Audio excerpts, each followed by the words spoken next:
Hey yo, I'm Ayo, and we're back. We're gonna start episode 2 of this mean route with Peter, and it's gonna suck, because I don't like being mean. So Name, did you have a nice time with Peter? Don't answer that. It's time to get up and face another day. Yay. Sounds like fun. Ow. I roll over in my bed. Every inch of my body is begging me to wake up, but I don't have willpower to go on living. I feel so sleep deprived. I fight the will to wake up for a moment, rubbing my eyes before sitting up in my bed. Ugh, I'm a mess. Your clicked clock.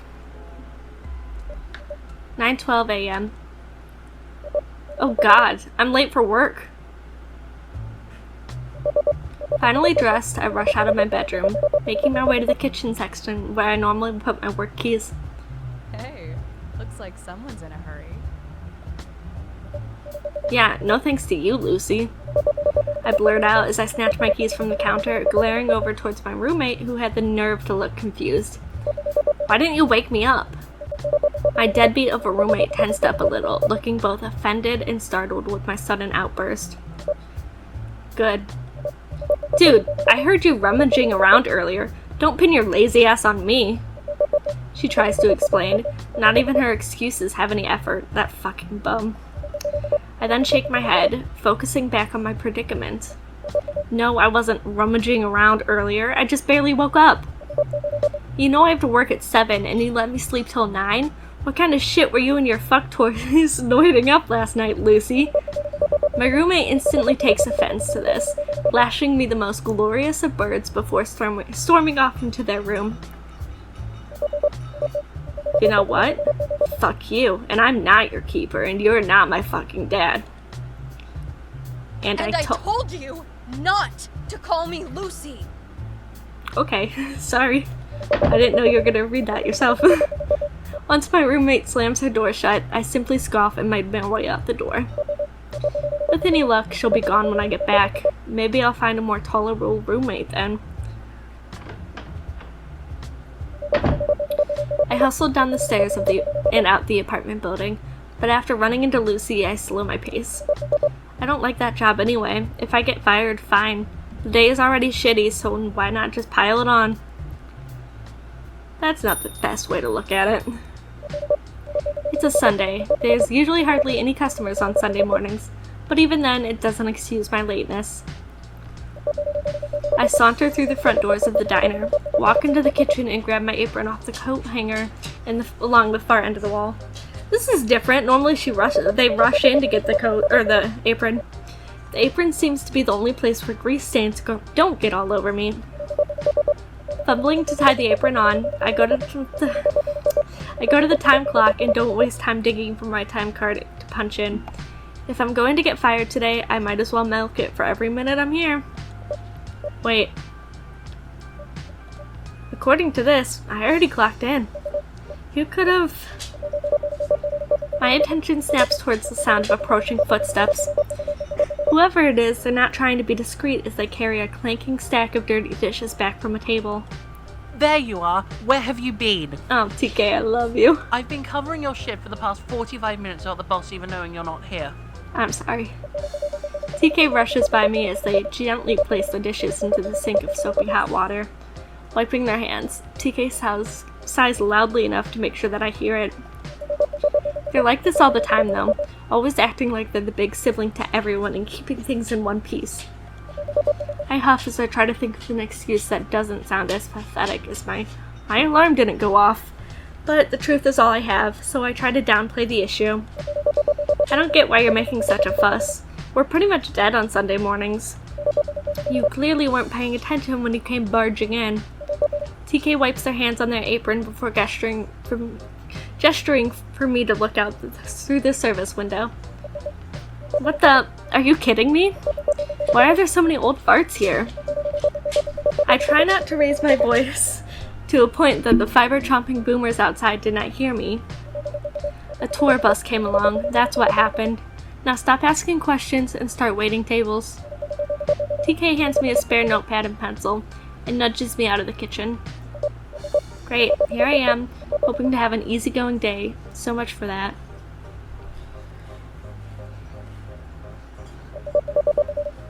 The breakfast crowd is a nightmare. Karens and redneck grandpas everywhere with something up their asses. Some even going as far as refusing to pay because I didn't kiss their goddamn feet whenever their coffee was not filled all the way, or their T-bone steak wasn't cooked the way they wanted. Yeah, T-bone steak for breakfast. Not even breakfast steak and eggs either. An actual T-bone steak dinner with potatoes and steamed carrots. And then when one person refuses to order off the breakfast menu, there's a dozen more who follow suit. Such a hassle. Why couldn't the elderly be more like my grandparents? Pleasant and polite. The last of the great generation. Not these entitled boomers. Eventually the crowd starts dying down, most leaving to do some sightseeing, others staying to order more coffee or lunch. At least these are the kind of customers that mind their own business and are more focused on eating or talking. Staggering into the kitchen, I let out a long sigh and rest against the wall, finally able to take a moment to relax. Ahem. I know you want to get off your feet, but you missed the table. TK sneaks over at my side, giving me a gentle nudge before pointing back out the dining area. I roll my exhausted eyes and look over towards them. Can't you do it? I don't feel like having some geezer dump their juice on me again. I would, but you owe me for covering your shift for an hour. Damn it, they had a point. With a groan, I lean myself off the wall, trying to straighten my posture and stumble back out. Scanning the booths, I check all the tables I had already gotten, matching their faces and orders table by table. I don't think I missed any. A voice chimes in from the booth to my right. Hey there, stranger. Just oh hey. How long have you been there? Will be a little nicer. I realize that the booth he's sitting in has no sign of anyone else sitting there. Wait, how long have you been here? A while now. I don't like harassing workers. You guys put up with enough as it is, he mutters as he folds a napkin into what seems to be a paper crane. That, and I figured you'd like a break and let me buy you lunch. Well, that does sound alright. I could get away from this place for a bit. Fine, but not here. I'd like to get something from a street vendor instead. The man beams as he gets up from his seat, almost with a leap in his step. Of course! What did you have in mind? Whatever they're selling, duh. This doesn't count as a second date, by the way. All he does is nod, walking over to the doors and holding them open for me. Tugging my apron off, I hang it up on the nearby coat rack and call out to TK. I'm going on break. Continue without me. I don't wait for their answer as we leave. Well, that was mean. Mean to TK now. Ooh, look at these. They're different people. I haven't seen that before. Despite it being a Sunday, a lot of businesses are still open and lively. However, street vendors take the time to not kill one another in competition. More like they're buying goods from one another. Peter's still beaming as we walk down the street, like he's just won the lottery or something. He waits patiently for me to decide which vendor to go to. So, what do you feel like having? I want to try something, see how loyal he is. Actually, none of these. I want to grab something from my place instead. The stupid smile on his face fades, but not entirely. Sure, but seriously? I don't mind paying for lunch, you know. I know, but my place has food that's less likely to kill me. Point taken. He extends his elbow in hopes that I'd hook it with mine. Shall we? Oh, my fucking god. Rolling my eyes, I'll walk past him. Come on, my apartment is this way. Peter drops his elbow and follows behind me in silence. Oh, I'm sorry, Peter. I rummage for my key outside of my apartment door.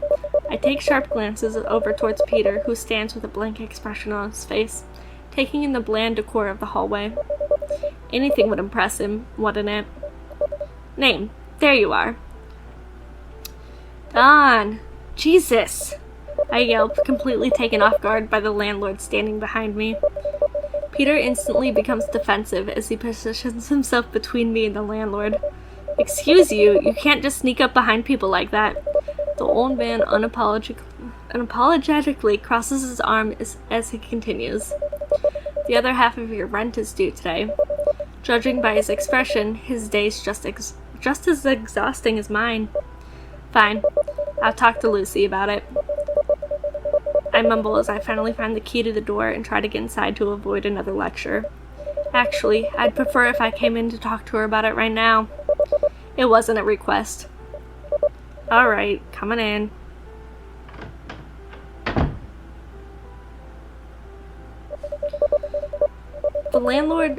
I allow the landlord to come in first. He's already scanning the area of our living space, probably to see if there's any damage or a mess he could charge us extra for.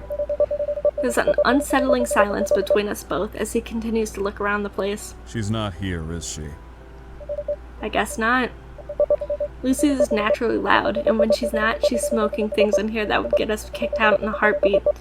Thankfully, we normally blame it on scented candles. The old man groans and pinches the bridge of his nose. I cannot keep doing this, and you certainly can't keep up their end of the rent. Listen, you're clearly the more responsible one. She's broken her agreement one too many times. She has to go. Good, I already have a replacement. I can't pay rent by myself. Good, because I already have a replacement for her. I have a great opportunity to kick her out and have someone more loyal take her place. Oh? Who might that be? My boyfriend, I announced, locking arms with a man pulling him close to me. The landlord stays quiet for a moment, looking up and down at him as though he doesn't entirely support this idea. The idiot gives a smile as he nuzzles closer to me. That's right, just the two of us. Peter coos like a love-struck moron. It's kind of adorable. The landlord rolls his eyes before walking to the front door. Fine. Have Lucy meet up with me the next time you see her. I'll give you a call when I'm ready to start moving your boyfriend in. Saying this, he closes the door, leaving both of us alone. There's an awkward pause between Peter and me. He pulls his arm from mine and gently takes my hand into his. Do you mean it, though? I know you say what you need to shoo him off, but if you're serious about your offer, I'd love to start moving in whenever you're ready.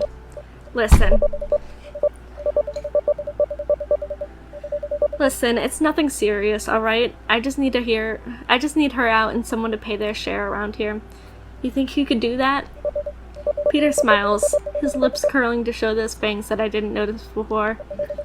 You could use me as a footstool for all I care. All that matters is that I'm with you, Name. That's rather dedicated stuff right there. I kind of feel bad for treating him so badly yesterday. Well, at least he's fully aware and doesn't mind. So there's no need to sugarcoat anything. Alright, I don't need a footstool though. Just someone to pay their end of the rent for once. What do you even do for a living? Me? Oh, I test various products. Like cleaners, household appliances, inventions, fast food places, so on and so forth. Sometimes companies pay me to test them out. Other times I'm simply paid to do videos, testing, and posting them on social media. Wow, you seem set. Enough to live on my own, so I could easily take care of the rent for you. Hell, you could even quit your job if you'd like. Oh god, that's tempting. So very tempting. I'll need time to think about it, I mutter, noticing that I might need to inform TK about the possible changes coming up. Oh crap, I gotta head back to work. I took way too long of a break. I may not have to quit, I'll probably get fired. Listen, if Lucy comes back, kick her towards the landlord's direction. He'll take care of her. Oh, of course, yes. What about your lunch? Just order something for dinner tonight and we'll call it even, alright? Cool. Later. We just left him in our place. I don't wait for a reply as I bolt out the door and hurry back to work. God, what an exhausting day. Things get twice as busy when I get back. TK is furious with how sudden I took off. At least they're forgiving. I don't have the heart to tell them that I'm probably quitting. I'll just have to wait and see how well this guy holds up with everything.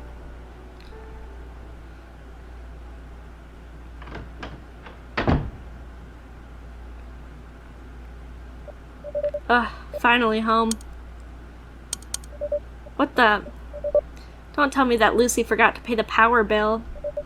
Closing the door, I make my way through the dark to find the candle that we keep in the kitchen junk drawer. Great. Not only do we not have any power, but that guy completely bails on me. Maybe I might have been a little too harsh on him. My feet get caught on something and I come crashing down to the floor. Oof. What the? What did I trip over? Feel what it is, get up and keep looking around, or do nothing. Let's do nothing. Oh, Jesus. Just nothing. What happened? My head. Dear God. Who did this? What's going on? Who's there? I can't see a thing. I feel a hand running down my back as though it soothes me with a long, soft pets. I feel warm breath in my ear. Don't worry. I'll take care of you. Is that Peter's voice? I try to roll over to get a better look at the bastard in my home, but everything's too dark. Only a black silhouette appears before me. Why? Okay, that was the end of day 2, and, you know, that was fun. It was definitely a lot different than I've played before, because I've only ever played the first episode of Being Mean to Peter, and I hated it. So, it's nice seeing, like, episode 2 and soon episode 3 of this path. But anyway, if you liked it, maybe leave a like, subscribe so you could catch episode 3. Alrighty. Bye!